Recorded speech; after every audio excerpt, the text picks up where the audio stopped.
Can you see my screen yet, Amanda? Lynette, welcome back.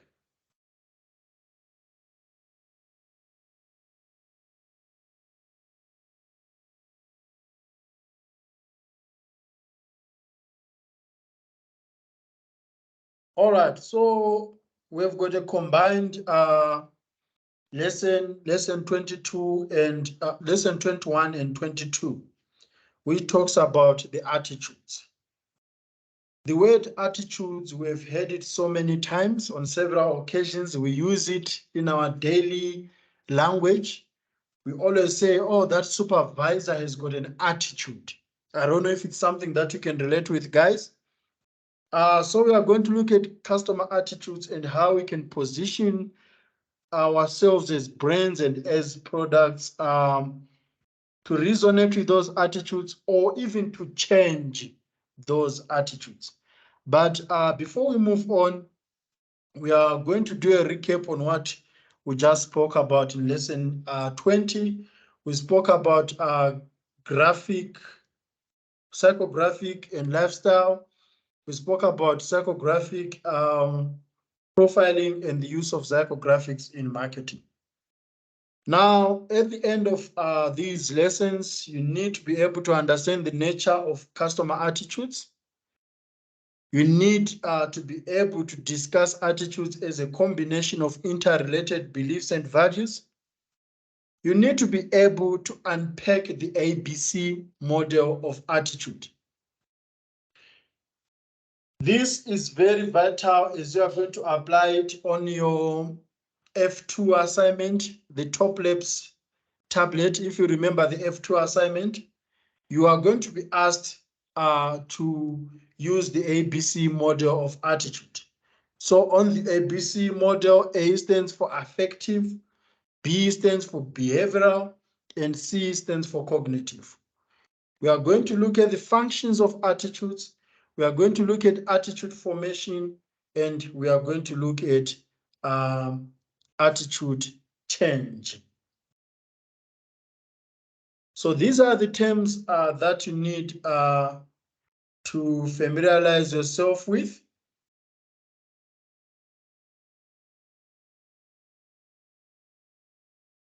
Amanda, can you hear me?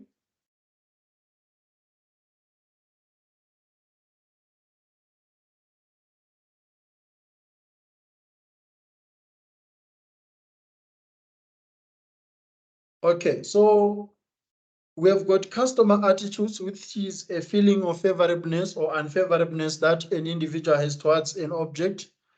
We have got beliefs, we have got lifestyle, we have got wants, needs, and stimulus.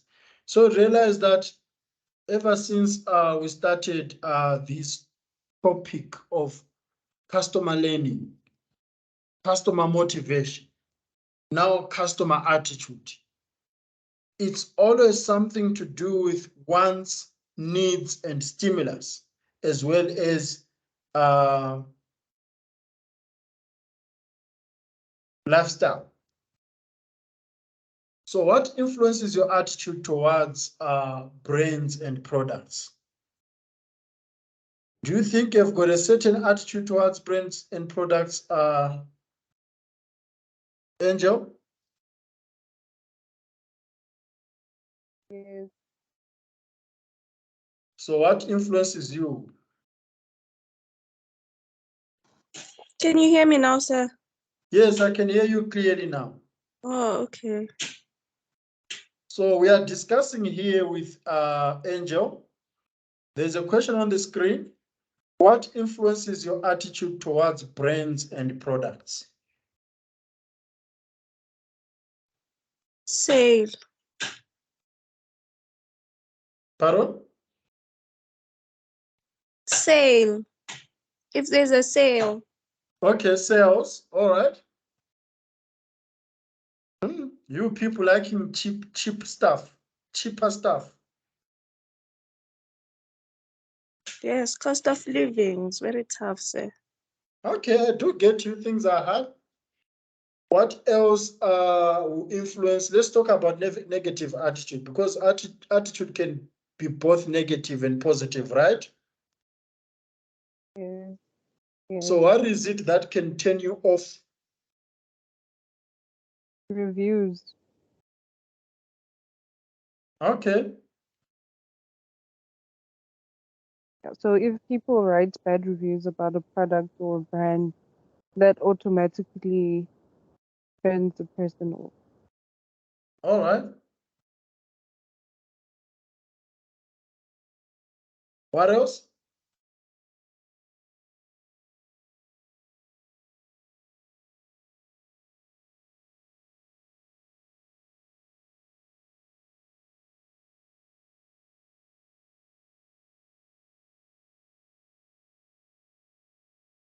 Okay, we are going to talk about that as we move forward.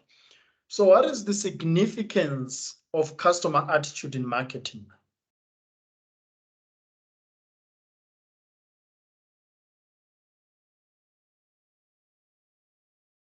I can try.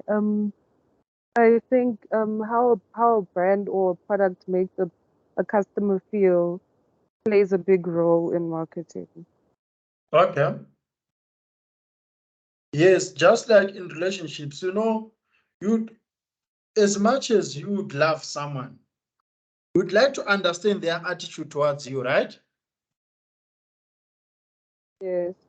To know whether they've got the same vibes as you have. And sometimes if you realize that they've got a negative attitude towards you, you can always try to give an impression that they can change their attitude and have a favorable attitude towards you. But once you realize that it's getting difficult, that's why people end up ending relationships. So as brands, we can also try by all means to be likable. But if we realize that we are not being liked, we then start focusing all our energy, our resources on those who loves us. I don't know if I'm making any sense, guys. Yes, you're making sense. Because sometimes you cannot make everyone happy. You can't waste money on marketing campaigns, trying to please everybody, trying to be loved by everybody. Otherwise, you can always focus on those who have got positive attitudes towards you and try by all means to eliminate the undesirable attitudes related with you. But sometimes, people can always hate you even if there's nothing that you are doing wrong. So there are also brands who are doing nothing wrong, but still customers have got certain attitudes towards them.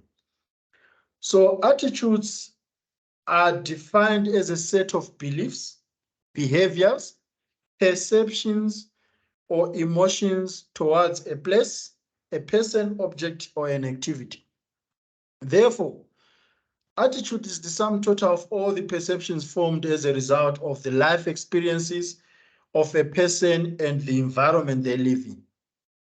So attitude is a person's feeling, beliefs, perceptions about a product or service when it comes to marketing. So realize that you've got certain attitudes about men or certain attitudes about women, even if you're a woman yourself. You can have a certain attitude towards people who are rich or people who are poor or people who are drunk and so on. So it's always about something that you have learned in your environment. Remember, I spoke about customer learning. So if you have learned that someone who is drunk does this and that, your attitude towards those people will be based on the experience that you have had or on the observations or on something that on the knowledge that you have learned about drunk people. Even if that specific person who is drunk does not exhibit that character, but because they've got certain perceptions, because they've got certain beliefs or certain feelings about drunk people, you would exhibit some attitude towards those people. So for marketers, an attitude refers to the way we as consumers think, feel, and act towards an advertisement they have placed, tweets they have posted, YouTube videos, a placement on Facebook, or a product. So there are two important aspects of attitudes. Firstly, attitudes are learned. Remember, I spoke about learning. So this lesson is also going to do a sort of a revision on something that you've already learned under customer learning. So you can learn about certain attitudes. For example, Amandla can tell you, Angel, something that you have never known before about short people, right? So now, after Amandla have told you something about short people or tall people, it's just an example, guys. I'm not attacking short people. So after Amandla have told you something about short people, let's say she says short people are rough, they are rude. And you tend to believe what Amandla have said. Whenever you come across a short person, wouldn't it appeal to you that short people are rude even if that person is not rude?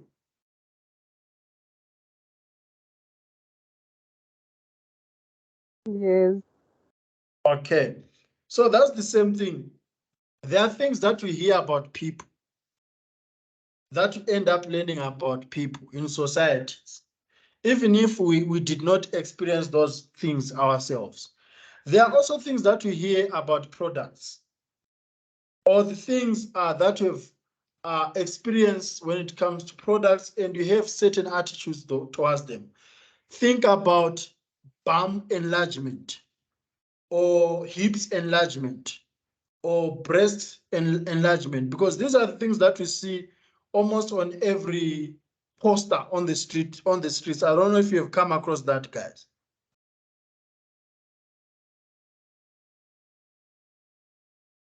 Yes, sir. Okay, so if you learned that bump enlargement or those enlargement stuff can lead to dire consequences, complications, health complications. Let's say you learned that bump enlargement can lead to cancer. The attitude that you'd have towards that practice of bump enlargement would completely change. So you have learned that from somewhere. Now it's giving you an impression that no matter what, you would never do bump enlargement. So attitudes can also be consistent. It's difficult to change someone's attitude towards a product or an object. I would ask you guys, as it stands right now, has your attitude towards your mother or your ex changed?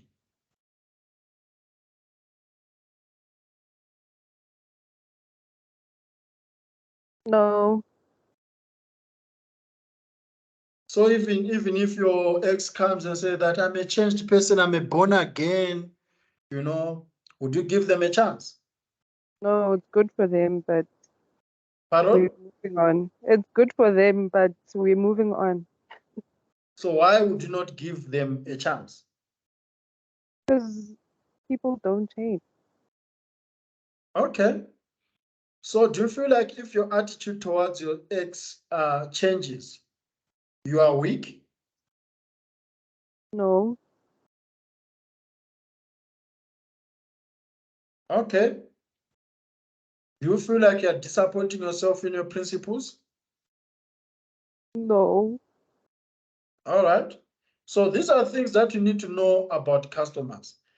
Are there attitudes that you had for specific people that have changed significantly? Yes. Okay, give me one scenario. With friends. Mm-hmm. So, like when you tell your friends a certain idea and then they go and do the same thing, like they Mm-hmm. take your idea and do the same thing, like it just changes how you view them because, yeah. Okay. All right. So it is important for marketers to recognize that attitudes are not the same as the values and beliefs held by the consumer. A belief is a descriptive thought that a person holds about something. From a marketing perspective, a belief is a consumer's perceptions of how a product performs. Now we talk about the ABC model of attitude.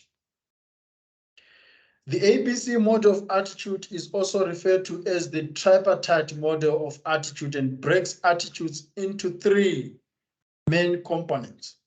So we have got affective attitude, we've got behavioral attitude, and we've got cognitive attitude. So as you know, affective is all about the emotions, the feelings, how you feel about something. So that would be affective attitude. How you feel about Apple, iPhone 10, iPhone 13. How you feel about skinny jeans. How you feel about Boston Media House. How you feel about your mother. So this would be an affective attitude. So no matter what your mother does, or no matter what Boston does, it can be tricky to change your feelings about the thing that you feel so strongly about it. Then I've got behavioral attitudes. The word itself, behavior, implies our actions, our connotations for something. So for example, the moment you see your mother or your lover or someone that you love or care so much about, you have got that certain behavior that you exhibit towards them. You feel like hugging them. You feel like cuddling them. Or if you have got a daughter or a son, you know, your behavioral attitude whenever you are with them, it says a lot about your relationship that you have, your attitude that you have. Think about the phone that you love. Every 2 seconds you touch it. Every 2 seconds you do this. That's the behavior that you are highlighting when it comes to your feelings about that phone. Then the cognitive attitude, it will be all in your mind. Just think about how many times you've told someone that you are always on my mind. So it's about your thoughts about something, the beliefs that you have about something. That's the cognitive attitude. So these attitudes can be in form of a cycle. Sometimes you can exhibit all of them at once. So you can have strong feelings about something which is affective. You can have some actions about something which is behavioral, and you can think about something which is cognitive. At the same time, I'll give you an example of a teddy bear. Let's say you've got a teddy bear on your bed or in your bedroom. The affective attitude that you have towards that teddy bear is that whenever you are in your bed, you cuddle it, it's always by your side. That's affective because you are sort of expressing yourself about that teddy bear. You make sure that it is clean, but at the same time, you've got a sort of intimacy with that teddy bear, like it's close to your heart. It becomes behavioral. Then cognitive, it will be like whenever you are not at home or whenever you are not in your bedroom, you keep thinking about it. And sometimes you could even tell your friends that, I wish I had my teddy bear with me. I don't know if I'm making any sense, guys. So the ABC model helps marketers to define attitudes and dissect them to see what is happening under the surface. In some instances, the decision-making process of the consumer cognition influences action, such as when the consumer wants something and decide not to get it at that time because it may be too expensive. So I'll give you another example. ABC model, it's not sequential. So it's not like you start with affective model followed by behavioral model and then cognitive model. Sometimes you can start with cognitive. So it's how you think about something, you know. You are a young boy, you want a woman, you have got thoughts about that woman, it's all in your mind, you are thinking about that woman. Then once you're thinking about that woman from C, cognitive, which talks about thinking, you then express your feelings, which is affective. So you are relaying something that is on your mind to that woman. You tell how you feel about them. It all started in the mind. Then it becomes affective. Then the action that you have in expressing your feelings to that woman, the way you are expressing yourself, the way you are using your hands, the language that you are using in expressing yourself, it becomes behavioral. So it doesn't have to be A, B, C. It can start from behavioral, it can start from affective, and it can start from cognitive. It can also end at one point there. So in other cases, affect might influence action or behavior more than cognition, such as when we make impulse decision.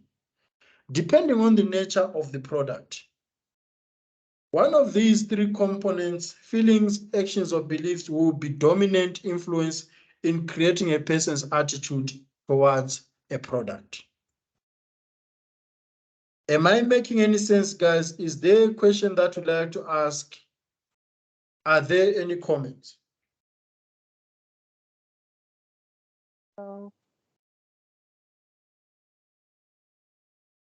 Okay, these things, one way or the other, they need to resonate with you both as marketers and as customers, because at the beginning of the lesson, you mentioned that you have got certain attitudes towards brands and products. Now, the functions of attitudes. Attitudes serve four major functions for the consumer. There are more other functions that you can add on. But we have got the adjustment function, which is called the utilitarian function. So the adjustment function serves happiness. It needs to maximize happiness. So you have an attitude towards something or someone based on happiness. So if that person or if that product satisfies me, I'm going to have a good or a positive attitude towards them. But if they do not make me happy, or if it's something that do not add value to my life, I'm not going to have a good attitude towards that product or towards that person. That's why I was asking about your exes. So it's all about utilitarianism, because you're thinking about happiness. What is it that I'm going to benefit from my ex anyway if I give him a good attitude? Is that so?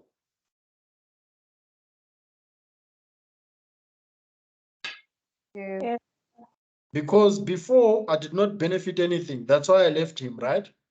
So now if I give him a positive attitude, is there some happiness that is going to come out there? Or it will be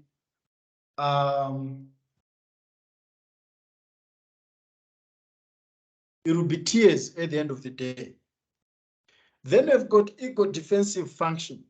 So the attitude is there to fulfill our ego and our self-esteem, you know. I've come across people who are so defensive, people who are always in an attacking mode because they don't want to lay down their ego. I don't know if you get what I mean.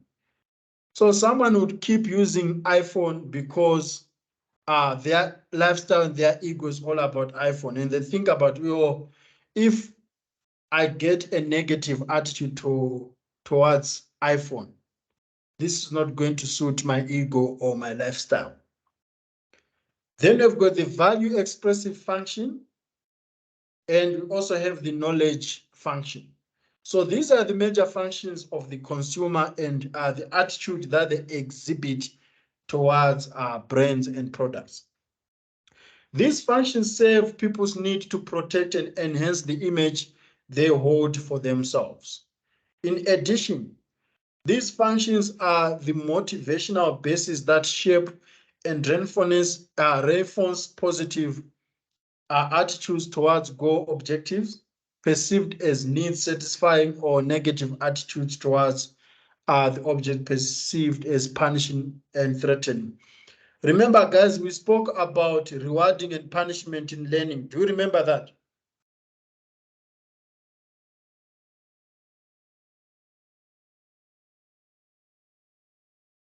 So attitudes can also come in form of that.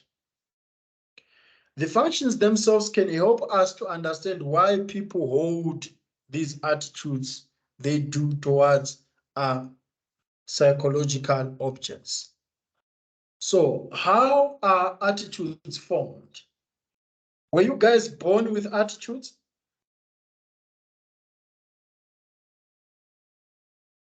No. No. Okay. So people, of course, are not born with attitudes. They learn them. Remember, we spoke about customer learning in lesson 18.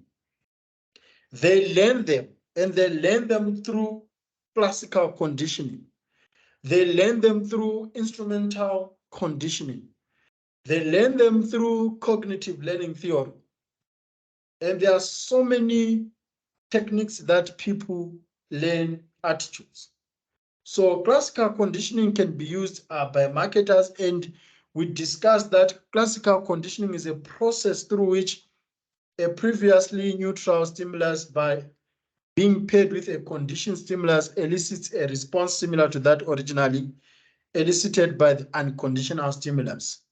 Therefore, using classical conditioning terms, the brand name is the unconditioned stimulus that creates positive attitude because there is a repetition and positive reinforcement. Then we also use instrumental conditioning. Sometimes attitudes are formed only after buying and consuming a product. Customers also make trial purchases of new brands from products categories in which they have little personal involvement. So we always hear people saying that, let me try it out. Then cognitive learning theory, this one talks about situation where customers seek information about a product in order to solve a problem or satisfy a need. They are likely to form a positive or negative attitude about the product on the basis of information search and their own thinking capacity or knowledge and beliefs. So this is all in the head. It's something that you have all in your mind. Therefore, our attitudes are influenced most strongly when the brand has something unique to offer and when these unique benefits are the focus on the advertisement.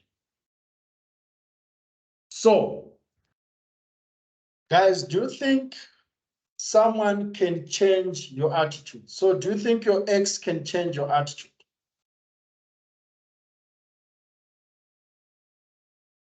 Yes. Okay. So if your ex can change your attitude, it means that brands are also capable of changing your attitudes, be it positively or negatively. We always hear people saying that I've given him a second chance. He has cheated and cheated and cheated and cheated. But you keep giving him or her a second chance. That's a strong statement about changing someone's attitude. We've heard people saying that I'll never date a broke person, or I'll never date a yellow bone. I'll never date AMA 2000. I'll never do this and that. I'll never date a baby. But all of a sudden, they are damn in love with a baby person. What happened? How was their attitude changed? People saying that I'll never eat Iwiza. I'll never use White Star Super Minimum. But all of a sudden, you go to their house, there they are, using Iwiza Minimum. So these are the aspects that highlight that it is possible to change customers' attitudes. So because the basic goal of marketing communication is to influence customers' attitudes towards a product, The ABC model has important implications for marketers. Marketers can either decide to focus on using their marketing offerings to complement the identified attitudes that already exist in customers, or they can try to change the existing attitudes, which is more difficult to do.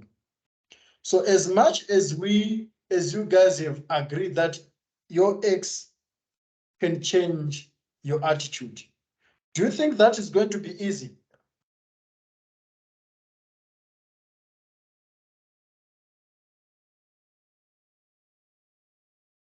So Of course.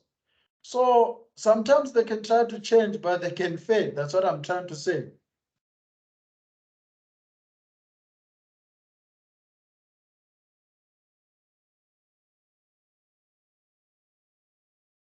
So it's difficult to change existing attitudes, but you can always change the affective component, the behavioral component, and the cognitive component.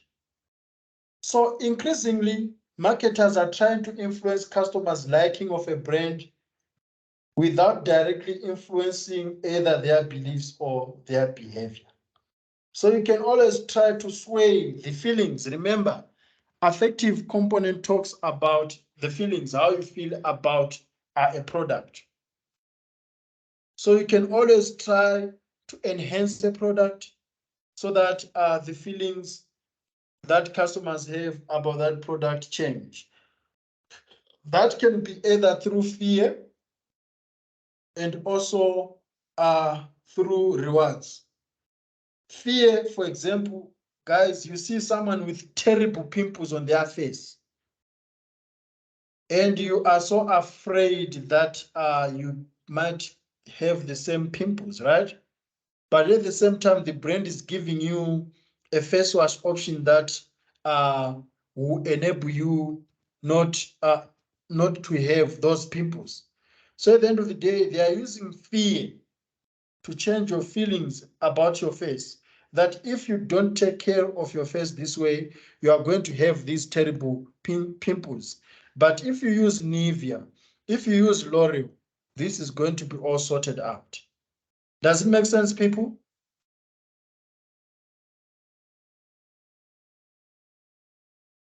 yeah, Okay. Then you can also change behavior, the behavioral component. If marketers want to establish a customer's brand loyalty, they should consider not only behavioral brand loyalty, but also attitudinal brand loyalty. So behavior, this one is always easy because you can always use emotional appeals to change certain behavior, either about the usage of a product as well as the association that consumers have with a brand. Think about beer companies, alcohol, Smirnoff, Savannah Dry, and so on. They do not want to lose their customers, but at the same time, they want their customers to be responsible when they are drunk. So to see a Heineken advertising talking about drunk driving, not to operate machine or not to drive when you are drunk. So at the end of the day, they are giving you a good behavior after consuming their product, and they also don't want to lose you as a customer. Then we've got the thinking component. This one is always difficult to change someone's mindset because in most cases, when people are made up in their mind, it's difficult to change their mind. Am I right?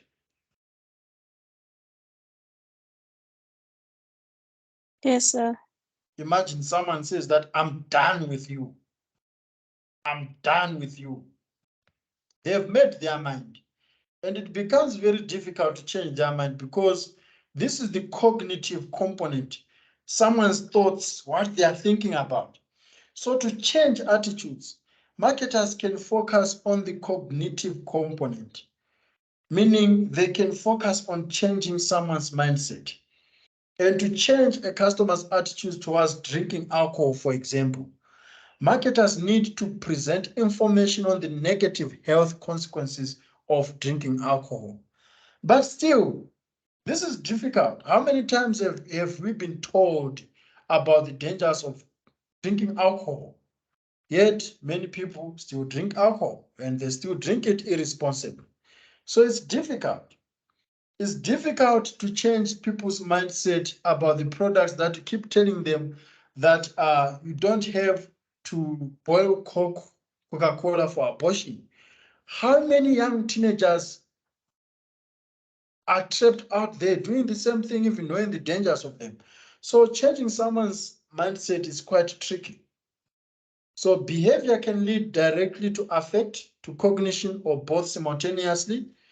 Customers often try new brands or types of low-cost items in absence of prior knowledge of affect. Amanda said that you say that your attitude in most cases is always determined by price, right? Yes, sir.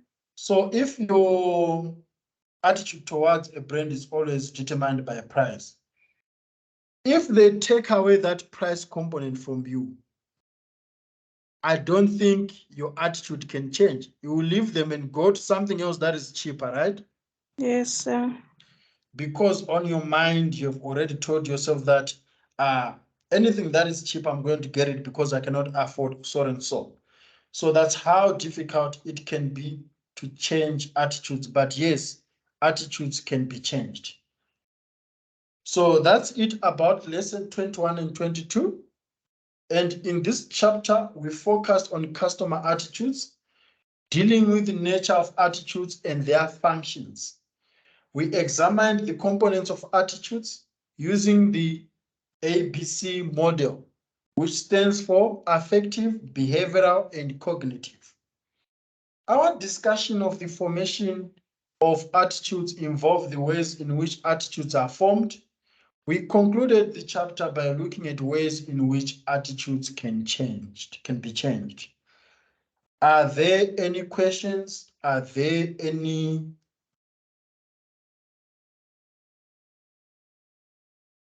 additions or suppressions? No. No, sir. Okay, that's it about today's lesson, about this week's lesson. Next week in class, as you know, we alternate. This week is online, which means next week is going to be in class. So next week in class, you are going to talk about the nature of personality. Remember, customers have got different personalities. My personality is different to yours, and vice versa. And even if you are twins, it can be argued that you can have different personalities. So we are going to look at the nature of personality and how personality is significant to marketing. So that's it, guys. Are there any other issues that you'd like to address before we close this session?